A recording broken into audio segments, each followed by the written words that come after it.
Merhaba değerli dinleyicilerim. Bugünkü korku hikayesinde Ağıl İlyası cinayetini sizler için anlatacağım. İyi dinlemeler.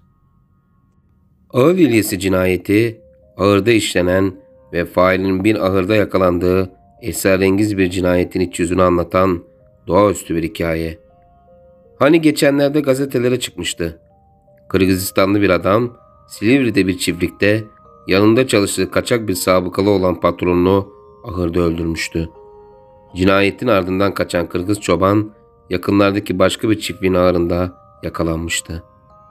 Çıkan haberlere göre cinayet sebebi alacak verecek meselesiymiş göya. Çiftlik sahibi işten çıkardığı Kırgız çobana birkaç bin liralık ücretini vermediği için çoban intikam amacıyla ahırda pusu kurup patronunu öldürmüş.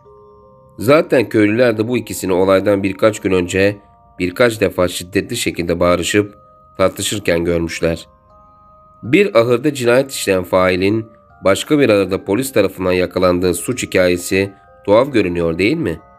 Evet, işin görünen kısmı gerçekten de tuhaf. Ama aslında görünmeyen kısmı görünen kısmından daha da tuhaf. Nereden mi biliyorum? Çünkü cinayeti işlediği iddia edilen adamı da öldüren adamı da yakinen tanıyorum.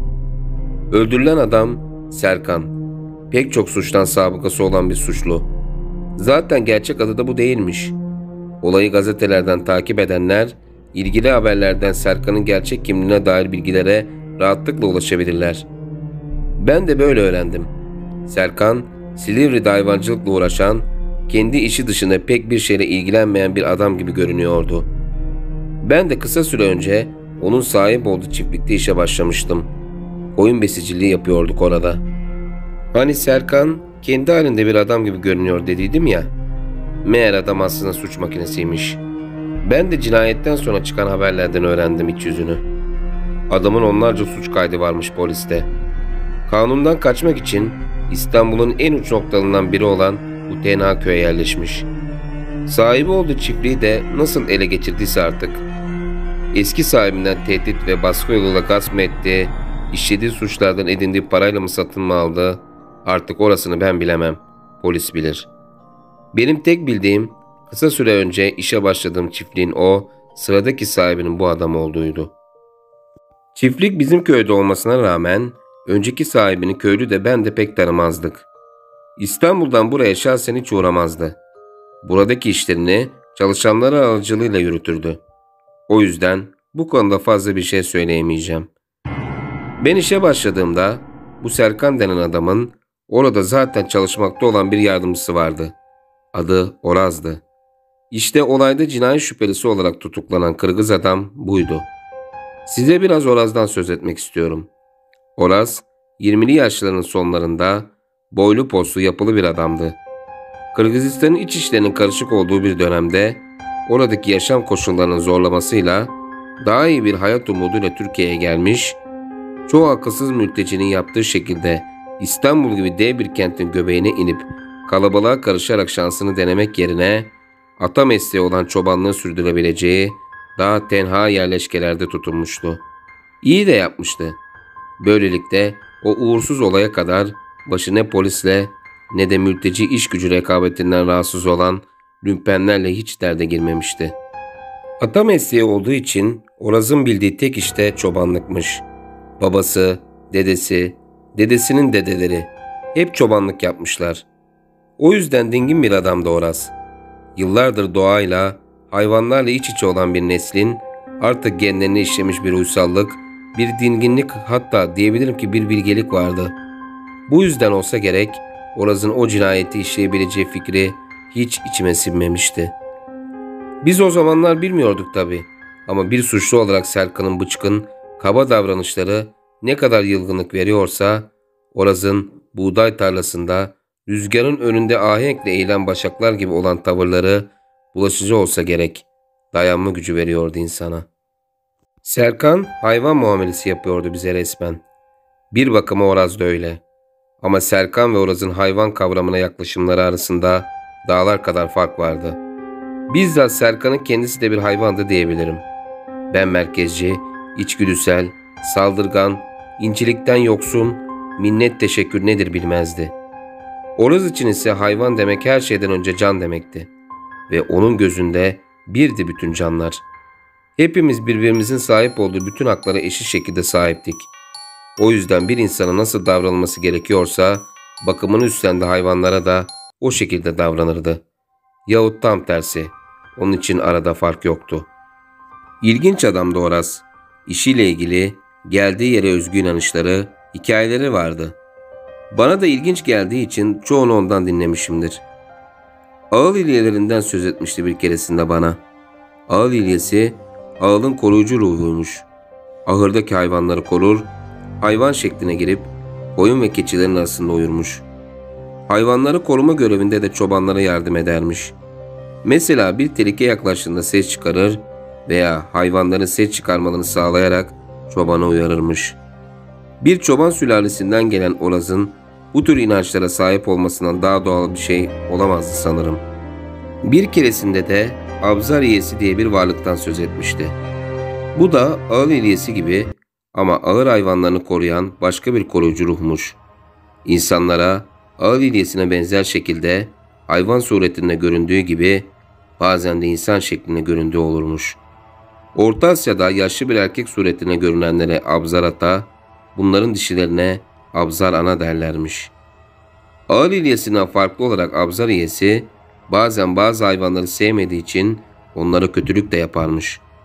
Mesela ahırda sevdiği bir at varsa onun yerisini tarar, kuyruğunu örer, geceleri insanlar görmezken sevdiği atın önüne saman, taze ot filan koyarak onu iyice beslermiş. Bu biraz bizdeki atların yerlerini öğren cin hikayelerini anımsatmıştı bana. Sevmediği atı ise gece boyu koşturur, terletir öyle seviyorlarmış. Hatta önünden otunu uzaklaştırıp aç bırakırmış. Oraz'ın çoban olan ataları bu yerlerle konuşurlarmış. Abzar Ata bazen onlara görünüp ahırda hasta olan hayvanların hastalıklarının ne olduğunu ve nasıl tedavi edebilecekleriniz filan söylermiş. Oraz'a kendisinin hayatında bir Abzar İyesi görüp görmediğini sorduğunda susmuş, bir şey söylememişti. Ben de her yerde anlatılan halk hikayelerini üstelemeye gerek görmemiştim. Neyse, gelelim bütün bunları asıl anlatma sebebime. Cinayet haberleri ve Oraz'ın tutuklanmasının üzerinden birkaç gün geçtikten sonra Oraz'ı bizim köyde çiftliğin yakınlarında gördüm. Şaşırdım tabii. Yoksa hapisten mi kaçmıştı? Hani meşhur katil cinayet mahalline mutlaka geri döner diye bir söz vardır. O da aklıma gelince içgüdüsel olarak biraz tedirgin olmadım değil doğrusu. Ama haline tavrına bakınca Oraz hiç de öyle kaçak pozlarında, kimse onu görmesin diye sinsi sinsi ve endişeli şekilde kenarlarda köşelerde sine sine dolaşıyor değildi. Hiçbir şey olmamış gibi köy meydanından kahveye doğru yürüyordu. İlk şaşkınlığımı atınca tam bir selam vereyim de işin aslını öğreneyim diye aklımdan geçirmiştim ki o benden önce davranıp selamını verdi. "Ne işin var buralarda?" diye sordum doğal olarak. Meğer gözaltı süresinin bitiminin ardından savcılık delil yetersizliği sebebiyle adli kontrol şartıyla serbest bırakmış. Rahatlığı ondanmış. Neyse, ayaküstü selamını sabahına aldıktan sonra kahveye, çay içmeye davet ettim. Otururken neler olup bittiğini ayrıntılarıyla anlatacağını umuyordum. O da kahveye gidiyormuş. Kapıda beni görünce selam vermek için durmuş. Birlikte kahveye girdik. Kahvehane ailesi de hoş karşıladı Oraz'ı. Olan biteni iç yüzünü merak eden tek ben değilmişim anlaşılan. Masaya oturunca hemen bir halka oluştu etrafımızda. Çay kahve ısmarlayan ısmarlayana. Zaten Serkan'ı da bir ben değil kimse sevmezdi köyde. Oraz'sa zararsız, kimsenin etlisine sütlüsüne karışmayan bir tip olduğu için yabancı olmasına rağmen köylünün sempatisine mazhardı. Şimdi ise bir nevi küçük çaplı kahraman olmuştu. Bilenler bilir, köy yerinde adam vurma kırma olayları öyle sanıldığı kadar büyük, önemli işler değildir zaten. Yani tabii çok konuşulur, çok dedikodu döner mevzu hakkında ama bütün bunlar adam vurma olayının kendisinden çok nedenleriyle ilgili olur. Ölüm olağandır. İşte bilmem kim, bilmem kimin kaynasının kızını bilmem ne yapmış da, kızın karnı burnuna geldiğinde olanları öğrenen bilmem kim de tüfeği kaptığı gibi, üzerinde konuşulmaya değer bulunan bu tür şeylerdir işte. Neyse, biz de sorduk tabii. Nedir bu olanlar? Oraz da anlattı. Bu Serkan şerefsizi ben orada çalışırken de çiftlikten, köyden öyle olağanüstü bir ihtiyaç doğmadıkça çıkmazdı hiç. Hani polisten saklanıyormuş ya, kimliğinin açığa çıkmaması için. 40 yılın başı çıkması gerekirse eğer bir akrabasının ismini kullanırmış. Kimliği anlaşılıp yakalanmamak için. Bizim Oraz olaydan bir süre önce bazı koyunlarda bir takım tuhaflıklar sezmiş. Şimdi ayrıntıya girmeyeceğim. Geceleri ağıldan olağan dışı sesler geliyormuş. İşin aslını anlamak için bir gece koyunlarla sabahlamaya karar vermiş. Neyse, beklerken gecenin ilerleyen vakitlerinde ağılın kapısı açılmış. Meğer bu Serkan'mış. Hepimiz bu tip hikayeler duymuşuzdur illaki. Nasıl anlatsam bilemedim şimdi. Hani Anadolu'da bazı tiplerin eşeklerle birlikte olduğuna dair. İşte bu hasta herif de ağıldaki koyunlara sardırılmış. İhtiyaç hissettikçe geceleri ağıla gidip koyunları... Anladınız işte. Düşündükçe midem kalkıyordu. Biz de o koyunların sütünü yoğurdunu millete satıyoruz.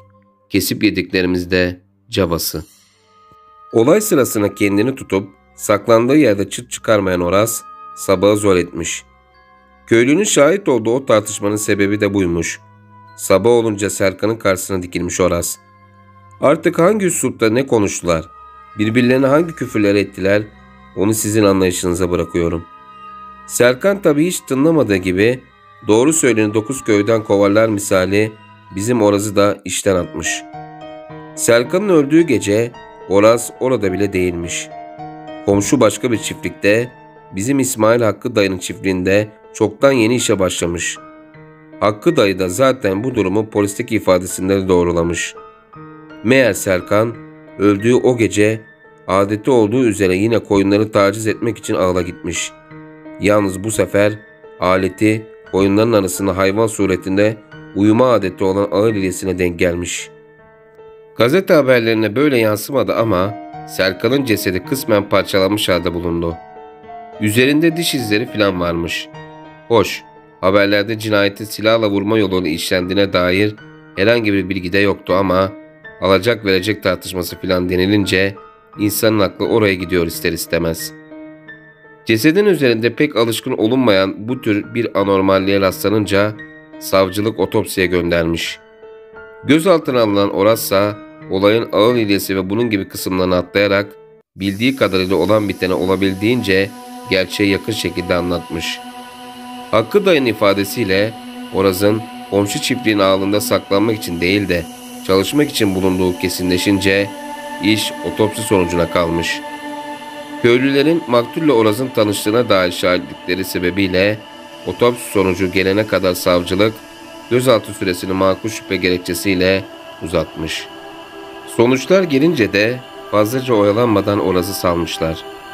Çünkü cesedin üzerinde boğuşma, mücadele ve bunun gibi nedeniyle bulunması muhtemel Oras'a ait saç, deri, doku gibi kalıntılar tespit edilememiş. Onun yerine bol miktarda koyun kılı, idrar, dışkı ve spermi tespit edilmiş. Son dediğim arka genital bölgede bulunmuş sanırsam. Isırılarak koparılmış bulunan ön genital organ dahil cesedin koparılmış organ parçaları ise daha sonradan incelenen koyunların bazılarının midelerinde bulunmuş. Değerli dinleyicilerim, bu tuhaf ve tüyler ürperten korkunç ve esrarengiz korku hikayesinin de sonuna geldik. Bu korkunç olay hala akıllarda soru işareti bırakmaya devam ediyor. Bu olay hakkındaki düşüncelerinizi yorumlarda belirtebilirsiniz. Kanalıma henüz abone olmadıysanız abone olup videoyu beğenerek bana destek olabilirsiniz. Bir başka hikayede görüşmek üzere. Hoşça kalın.